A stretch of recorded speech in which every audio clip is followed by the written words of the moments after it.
This is Karen with newclevelandradio.net, and it is time for, wow, I am really confused today, and I apologize for that because things are showing up on my screen that aren't supposed to be there, but it is time for Avoid the Maze.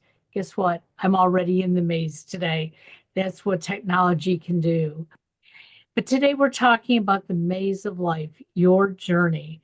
And so many of us believe as we're growing up, we are going to be a specific type of person. We have this thought in our head. It used to be that we thought little boys wanted to grow up to be firemen and policemen, and we thought little girls wanted to grow up to be moms or nurses. Well, you know what? We can be those, or we can be something else. In fact, many little girls today grow up thinking about becoming a fireman. But my guest today, Danielle Orsino. Did I get that right, Danielle? Yes, you did. Wow, I never get names right. Um, it's a combination of things that makes her, as far as I'm concerned, very special. When I read her bio, I saw that she's a fantasy author, she's into martial arts, she's a cosplayer, and I had to look that up because I wasn't sure what a cosplayer was, but I'm sure she'll tell you a little bit more. And she's a nurse. Now, let me ask this big question to the audience.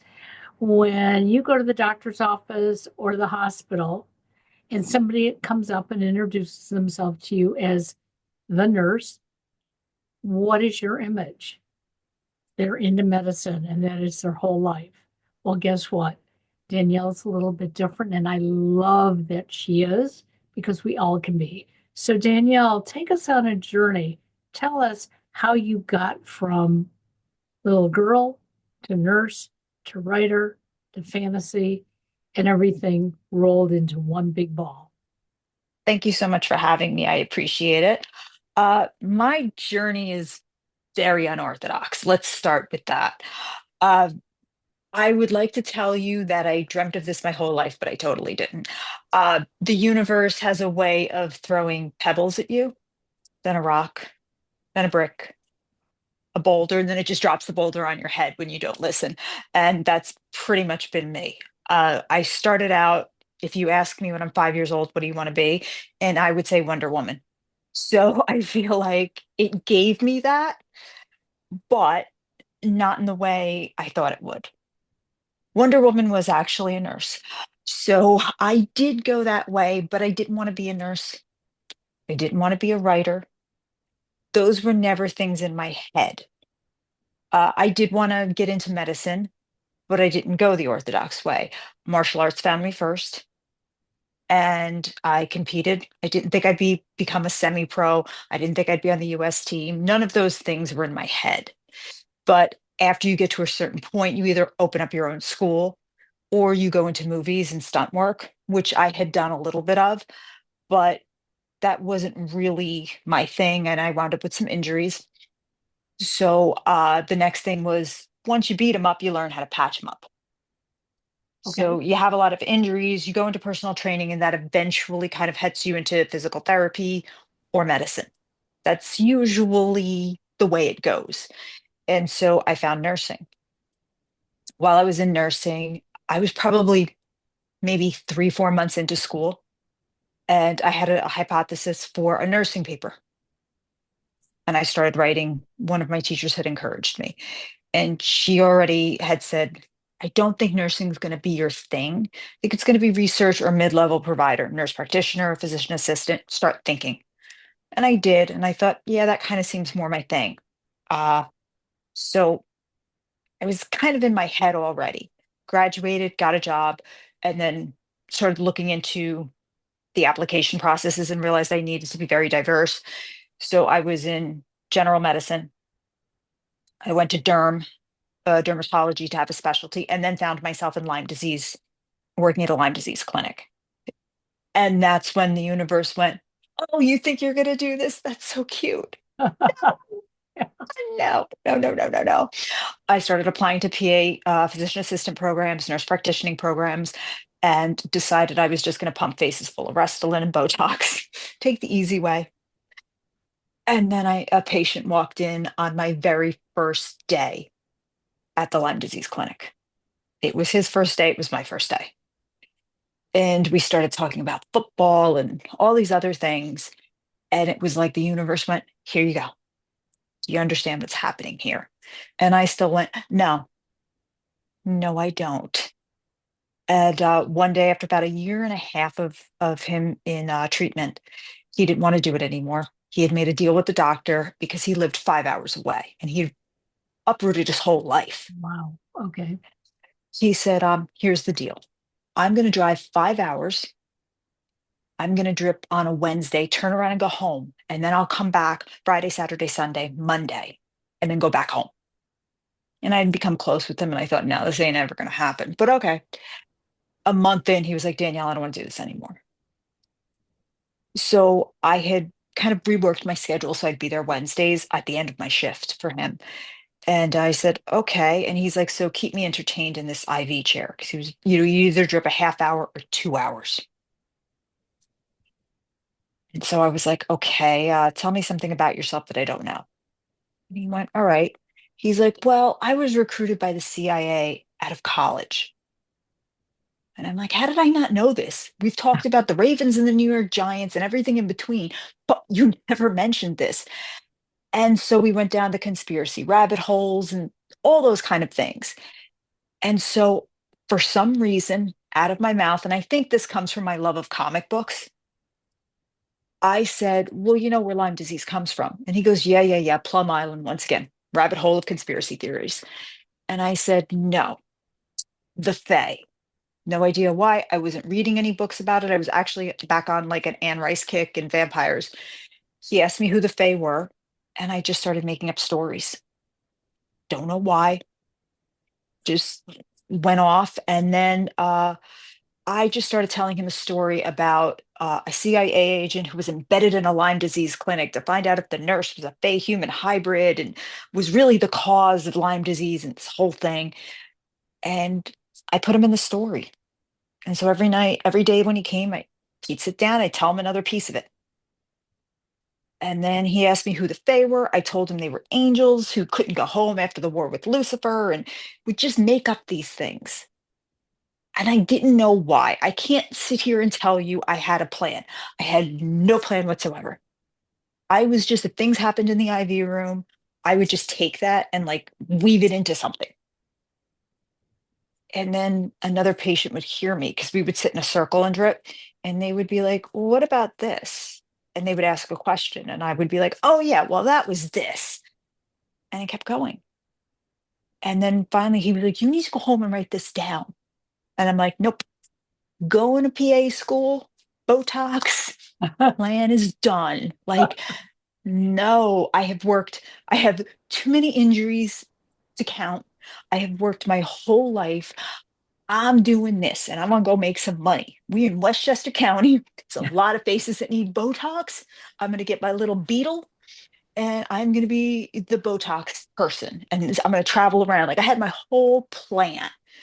And the universe went, once again, don't you think you're cute? You think you're in control. Watch this. And I went into anaphylaxis a couple weeks later with the drug that I had been giving everybody. Oh I had a my. needle stick accident. And the doctor was like, look, the needle you pulled out and got stuck with, person has Lyme, we need to treat. And I had been getting hives and having like little shortness of breath, but I thought we're in a basement. We all chalked it up to mold, everything else. And within 5 minutes of being administered the drug, I went into anaphylaxis right there. And once again, the universe was like, oh, you still think you're in control. Once again, watch this. And turns out I was highly, highly allergic to not just that drug, the entire class. And the allergist said, you are not just allergic, but you are a girl working in a peanut butter factory allergic to peanuts. And I'm like, okay. I'm like, but I could still go back to work, right? And he was like, I don't know how else to explain this to you. Um, I kept applying, but I went home and wrote the story.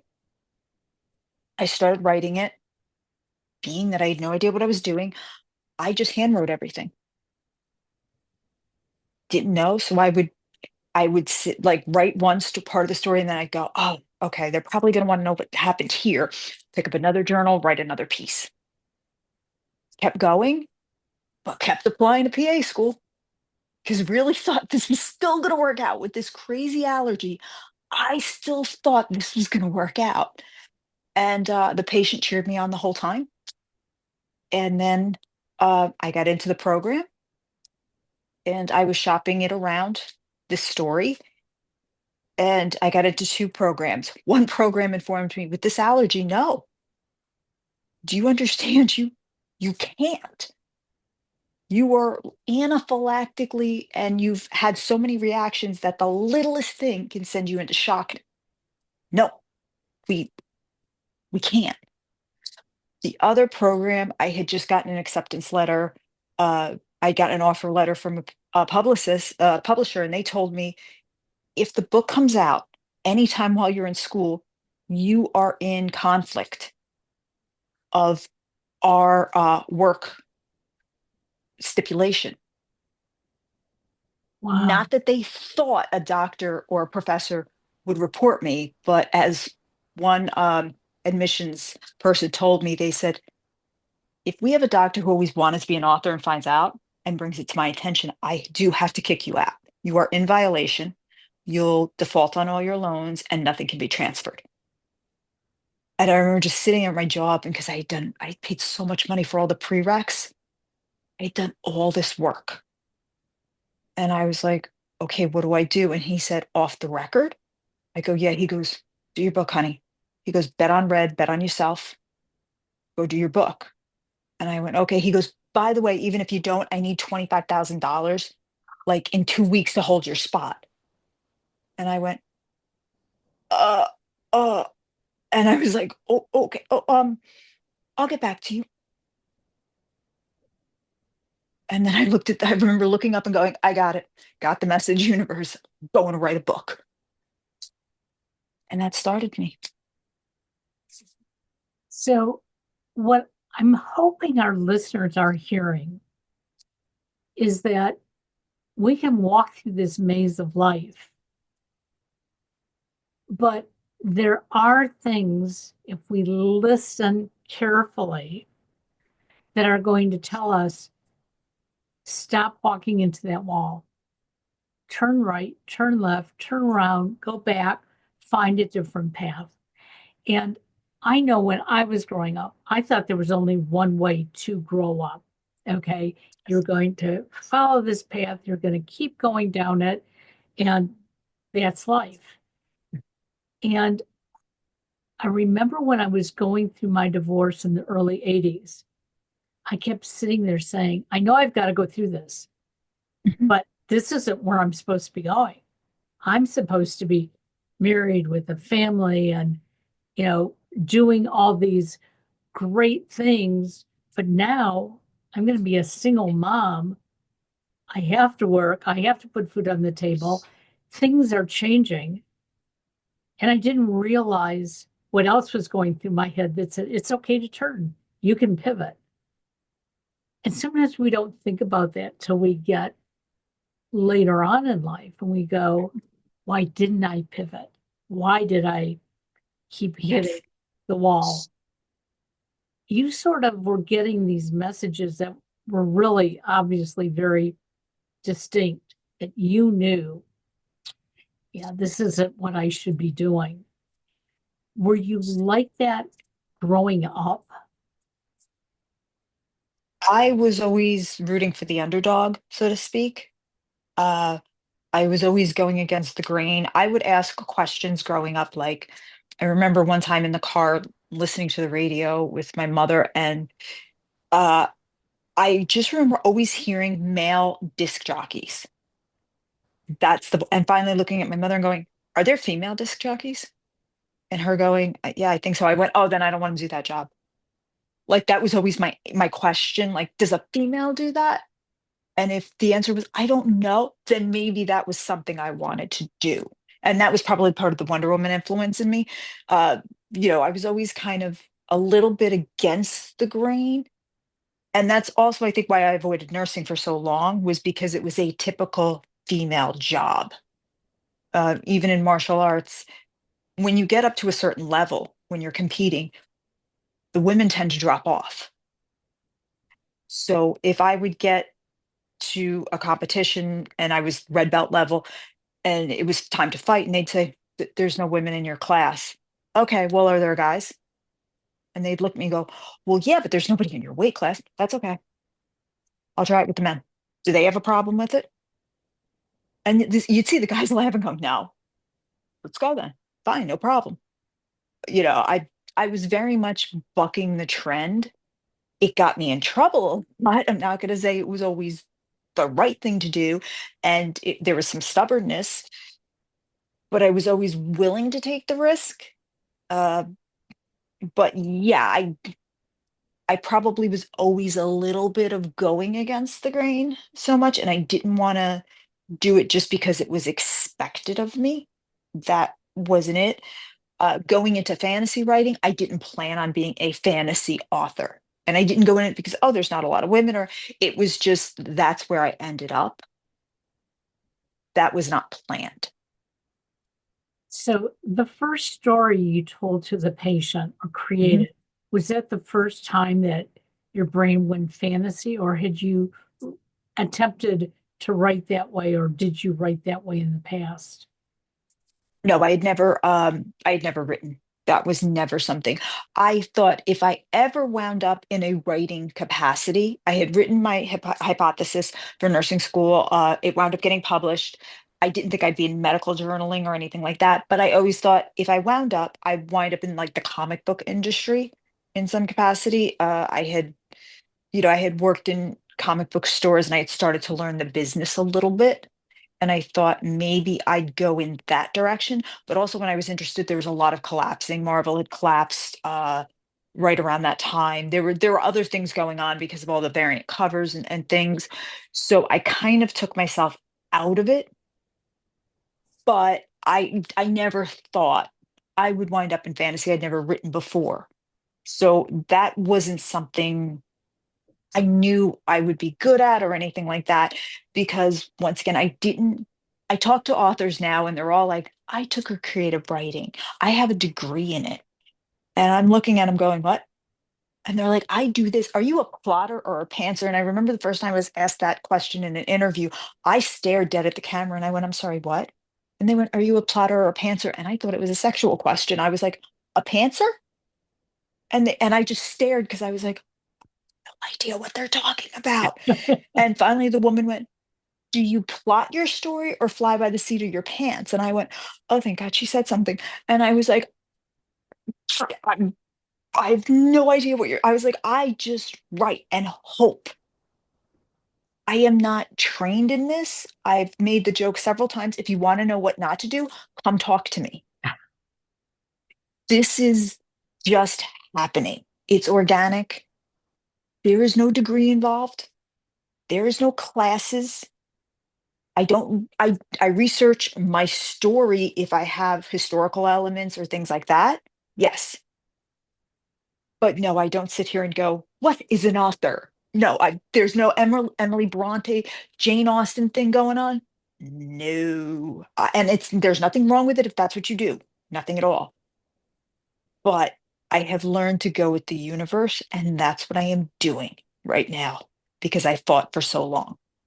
Well, in our society, at least as I was growing up, and I still see it quite a bit, is, these are the things you have to do to be this type of person. Yes. And I know my parents always wanted me to get a teaching degree because they thought that would be great for me. I didn't do that. Mhm. But back in the late 80s, early 90s, my husband is in IT, Mhm. and he was creating software programs for some large companies. And they would say to him, Are you going to train on it? You're writing it. And he just automatically said, No, my wife is. And he came home and he said, You're going to train on this thing that I wrote. And I said, I don't know the first thing about teaching. He said, think about how you would want to learn it. So we walked through the software, I looked at it, it made no sense to me. But what I saw was, if I'm going to do this, this is how I'm going to do it. Mhm. And didn't write it down. It just went into my head, like you said, very organically. And the first company I walked into, they thought I had been teaching software for years. And it was like, this is just normal. We're going to go through the flow. And I did that for a number of years until I realized that I really didn't want anything to do with that. Um, but what it taught me was what you're saying is that if you go with your flow, not the flow of everything else around you, you can create your own success. And obviously, you've done that because you've written quite a few books. So, what was it like with the first book that you were writing? Because that probably had to have been a little bit scary that, hey, I'm giving up medicine and I'm going to sit here and I'm going to write a book now. I wrote it while I was still at nursing, and I didn't know what I was doing. I wrote all of the books at the same time, with the exception of my novellas. I wrote them all at the same time because I didn't know. I was just pulling things and writing, and I handwrote them. I didn't know what was happening until I sat down and said, okay, now I have to edit and put it together. I wasn't writing anything in order. I wasn't sitting there going, chapter one. It was just a bunch of stuff. And then finally I was like, I got to put it together. So originally, the six books in volume one of the Birth the Face series was three.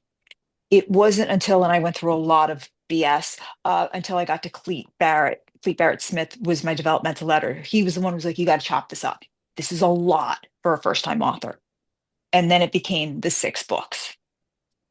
So I didn't know until he and someone else said, either you're an author, you're a nurse, or a personal trainer. What are you? And I'm like, but isn't it always good to have a plan B? And he went, no. He's like, look, that works sometimes. He's like, but then you're always saying, I don't know if I'm really good at this. I need a fallback plan. He's like, either you're in or you're out.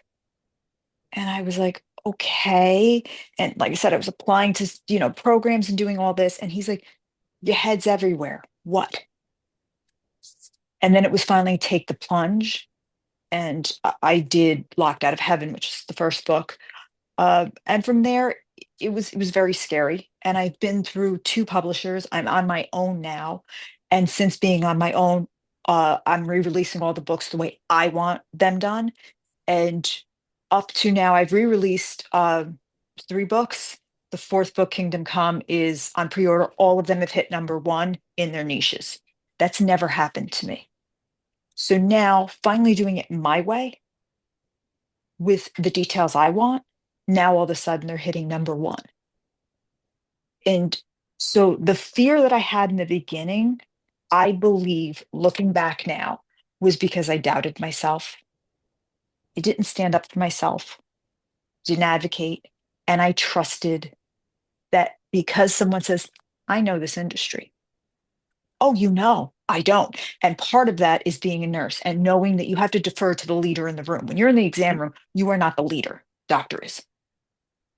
And that's part of the hierarchy. You have to know, within your scope of practice what you are. So, and even in martial arts, you're subbing Yep. in, your Qigong, your Sifu, whatever. That's so I think there was a certain amount of, oh, you have more knowledge than me? Okay, yes, bowing and go ahead. I had to learn, no, no, no, no, no. I've created this. I had to know who I could trust to take in their advice and who to say, no, no, no, no, no. I don't think you have my best interest at heart. And now, after two being traditionally published twice, which every author wants, they think they want, and believe me, I was right there. And oh, self publishing, bad, bad stigma. Now I'm self published and I'm going, oh, I can do my own types. I can pick who I want for my typeset. You know what? I do want an illustration there. Yeah, I don't want to hear that it's not done that way in the industry. I want a hidden illustration on page 54. That's what I want. And I understand people don't read prologues, but my prologue is important. So I'm putting it in there and having people come back going, I love the prologue. That tied this together. So now that fear, I realize looking at it going, it was just because your gut was saying, no, no, no, no, no. And I should have listened. And the interesting part is that we grow up in a world with this hierarchy that people Yes. were taught to defer to. Okay. As very little children, we defer to our parents, we defer to our older siblings. Um, I remember, gosh, my mother got ill in 2016, and one of my brothers and I went to stay with her. And my brother's older than me.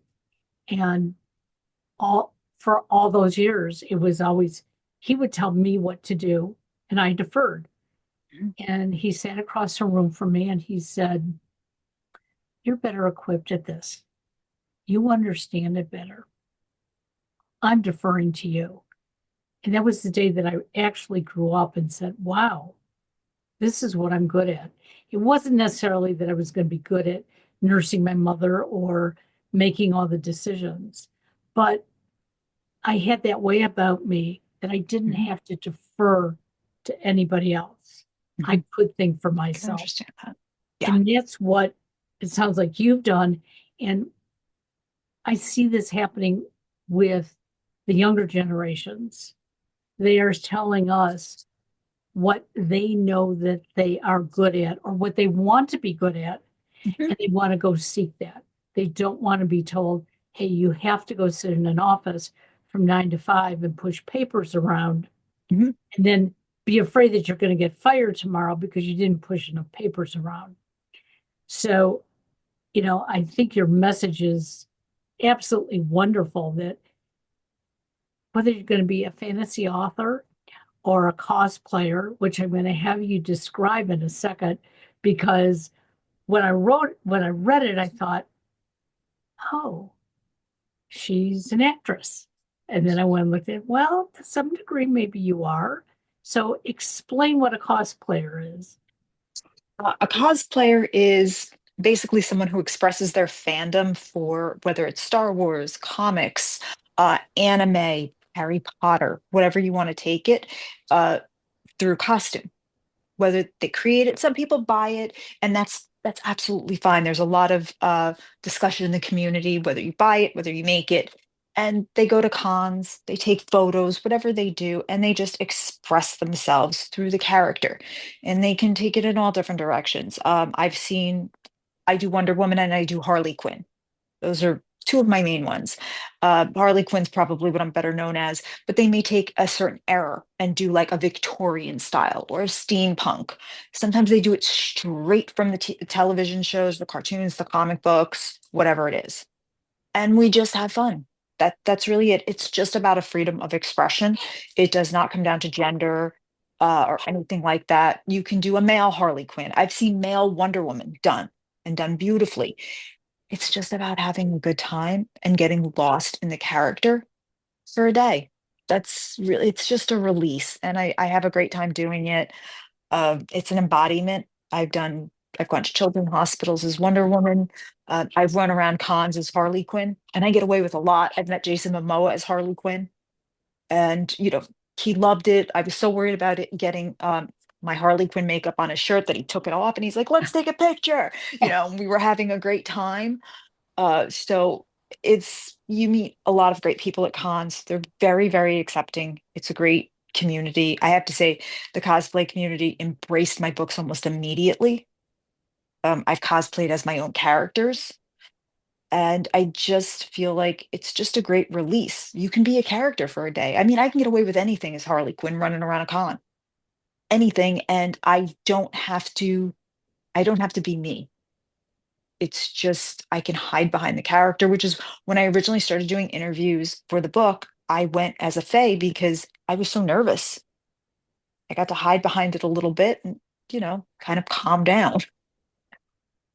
And, to me, I think that is, it's a wonderful expression because we we are more than three-dimensional. We're multi-dimensional people. And sometimes we hold in the person that we think we want to be. And that person is there. That personality is there, but we hold it back because if we let it out, what is somebody else going to think? And, when I started podcasting, I remember a friend of mine called me up and said, "Why are you doing this? Who do you think you are?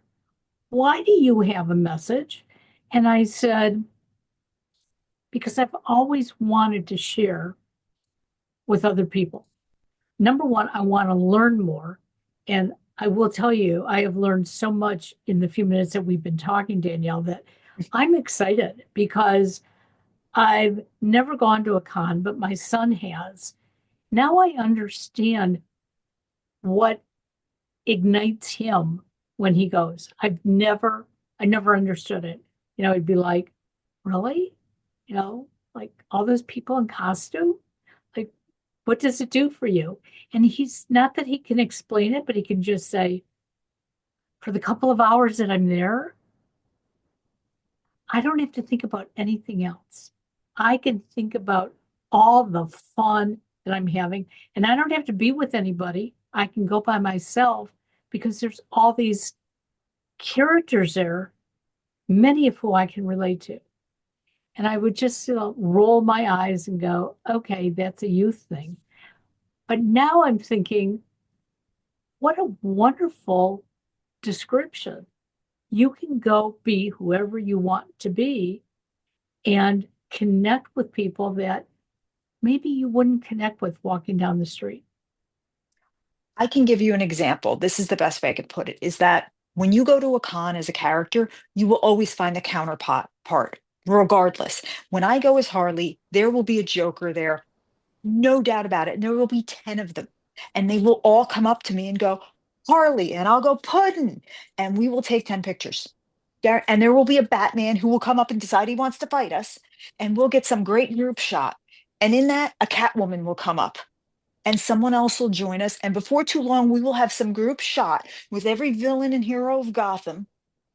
And we'll walk away going, "That was so much fun." High five each other. "Hey, tag me on Instagram." "Yeah, you too." And then year will go by and somebody will go, "Are you going this year? What are you going as?" "Oh, okay, yeah, we'll meet up." And that's it. And we'll only talk to each other once a year. And that'll be so much fun. And every time we go, it'll get a little bigger. And somebody will pull somebody else in. And that's how it kind of develops, but you're never lonely. No matter what character you are, there's a hero or villain counterpart to you somewhere in there, and you will find them. If you're Fantastic Four, there's a Human Torch running around. There's a great Doctor Doom, Mark Candle, who's phenomenal. So if you're ever Fantastic Four, go find him. He's always in the New York area, sitting there waiting. There's always somebody. You're never lonely there. You will find one person who is your character's counterpart, and they're walking around looking for you too. I've And gone as a very um, kind of outside, Outlander kind of character. On the outskirts, I've gone as Firestar from Spider-Man and His Amazing Friends. It's not a character a lot of people know. And I mean, I have been there and I've had somebody go, "Oh my God, you're bringing back my childhood. Can I get a picture?" Or I've had a Spider-Man come up and go, "Are you Firestar?" And they're 20 years younger than me. And I'm going, "Yeah." "Oh my God, I gotta get a picture." And I'm like, you know it? Or I was standing as Firestar once in line, and these little girls came up to me. Must have been maybe 13 years old. And they started laughing, going, "Angelica Jinx." And I went, and I looked at them, they were like, "She's on, Disney Plus." And I went, and they were like, "The bully episode. I love that." And I'm like, "Oh." And I just remember standing there and I looked at my husband and he went, "Take the picture," like that. And I was like, "Okay." And they all got around me, took a picture, and they were like, "I love her." And I'm like, this cartoon came out in 1980, honey. Your parents hadn't even met yet. So there's always a sense of community with cosplay. And I think especially when you're a little lonely. And I know for me, as someone who has been recently diagnosed with the disease that I'm immunosuppressed, I can't go out. When I can connect with the community, even through putting a picture on Instagram, it is important to have that. And cosplay can usually bring people together. So I appreciate it. That is absolutely wonderful. So tell my audience how they can follow you, how they can find your books. Um, I've never been into um, the fantasy writing, but I will tell you now I'm thinking that, you know what, it's something that I have to try. Um, we got to try a little bit of everything. There's maybe some spice out there that's going to ignite me. So, how can we follow you? You can always find me on Instagram at DM Orsino Author. That's the best way to get me. I also have a YouTube channel, Danielle Orsino Author, where I have my radio show, Once Upon an Author, that's on WWDB 860 in Philly. Uh, I have all my shows on my YouTube channel or on Thursdays at Tuesdays, I'm sorry, Tuesdays at 5:30. You can catch me there and on their Facebook page, WWDB AM 860. And I'm on Liberty Bell Smack as well on Thursdays at 6 p.m. Same place, WWDB AM 860. You can catch me there. We do sports and entertainment, but Once Upon an Author is my journey as an author. All the mistakes I've made. And like I said, I've made a lot. But Instagram's the best place to catch me, or you can go to my website, dmorsino, orsino.com. My books are all being re-released. They are on Amazon right now, on Kindle, and then a few of them we are trickling out in paperback. My first one is actually Locked Out of Heaven. This is it. And from the Ashes is coming out, and Thine Eyes of Mercy. But these are the books, and my books I consider them the gateway drug into fantasy. They are not heavy fantasy like Dungeons and Dragons. These Okay. are more political intrigue. There is no spice. I have no smut. They are not romance heavy, but it's more about interpersonal dynamics. And like I said, that political intrigue. The fight scenes are pretty good because I am a martial artist, guys. So you're going to get some good fight scenes. I'm just saying. And they are about angels. So these are angels who can't go home. It's an origin story of the Fae. I've taken it from Celtic religion, kind of put that aside and given them a whole new origin story. It's the origins of mermaids, dryads, all of that kind of stuff. And it's their time from the beginning of time, all through human history and how they've played into it, up through Tudor times and beyond to the plagues of London, all of that. It's kind of an alternative history Ooh, go. Yeah, it's a little bit different, but like I said, a lot of political intrigue. And yes, there's dragons, but my dragons are not Game of Thrones dragons. They're not 747s. I did a lot of research on the dragons. So mine are plausible. If I was on Mythbusters, mine are plausible. I worked with a vet, a mechanical engineer, and a physics professor to get my dragons to actually move and fly and breathe fire, ice, and acid. There's no magic involved. My okay. dragons. So everybody can check them out there. And like I said, you can go to my website, sign up for my newsletter, all those good things, and learn a little bit about me and my puppies, because my puppies play a big factor in my books. Los the Chameleon Dragon is based on my little Yorkie, Carlos. So Wow. everything I do is pretty much real life. I just throw fins or horns or make it breathe fire. I That's really love what my books are. They're all real life in one way or the other. And I think that makes it more relatable. Absolutely. Well, thank you for taking us on a journey today. We wish you good health going forward, and we will follow you. Have a great Thank you very day. much. You Bye too. bye. Thank you. Bye bye.